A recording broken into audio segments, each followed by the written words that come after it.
大家好，又到一周法庭新聞重點嘅時間。今個星期較矚目嘅案件仍然同2019年反修例風波有關。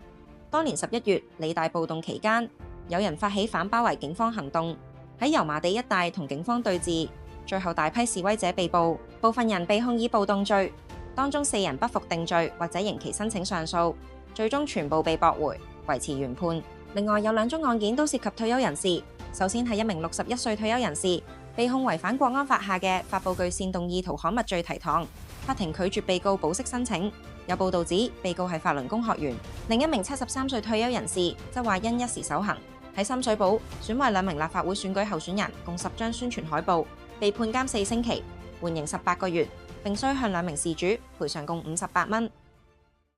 2019年11月，理大校園發生暴動期間，有人發起反包圍警方行動，喺油麻地一帶同警方對峙，大批示威者被捕，當中10人被控暴動罪，1人認罪，9人經審訊之後被定罪，分別判監61至64個月，其中4人不服定罪或者刑期申請上訴。4名申請人分別為黃權龍、彭大展、宋博通同埋鄧永明，佢哋被控於2019年11月18日喺彌敦道近窩打老道交界參與暴動。上訴庭3位法官彭偉昌、張慧玲同埋陳慶偉喺庭上直斥宋博通同鄧永明2人，指上訴係基本權利，為同一地方同一事件喺十字路口徘徊，理由一模一樣，喺其他案件已被駁回，質疑點解再提一樣嘅上訴理由。而黃權龍及彭大展嘅代表律師表示，2人放棄就定罪申請上訴許可，但就刑期申請上訴，理由係刑罰明顯過重。律師指出，原審法官已經裁定2人參與程度最低，要求法庭考慮其案發時嘅衣着同埋隨身物品等情節予以減刑。最終上訴庭仍然係當庭駁回2人上訴申請。上訴庭預計6個月內頒布判詞解釋駁回4人上訴申請嘅理據。跟住有2宗案件均涉及退休人士。首先係61歲退休人士莊偉文，被指於2024至2025年間喺社交平台 Facebook 多次發布具煽動意圖嘅貼文，被警方國安處拘控一項明知而發布具煽動意圖嘅刊物罪，違反維護國家安全條例。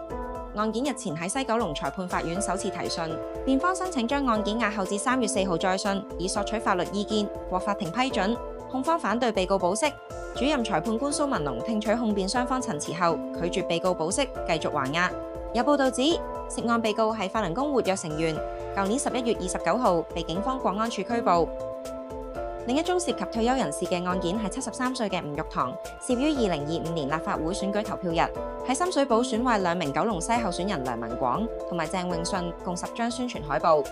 被告喺西九龍裁判法院承認2項刑事損壞罪，判監4星期，緩刑18個月，並須向梁文廣賠償9元，同埋鄭永信賠償49元，即合共賠償58元。案情透露，案發當日，巡邏警員發現被告神色可疑，上前截查，發現現場海報已被撕成碎片。被告隨即承認撕毀海報。被告喺警戒下表示：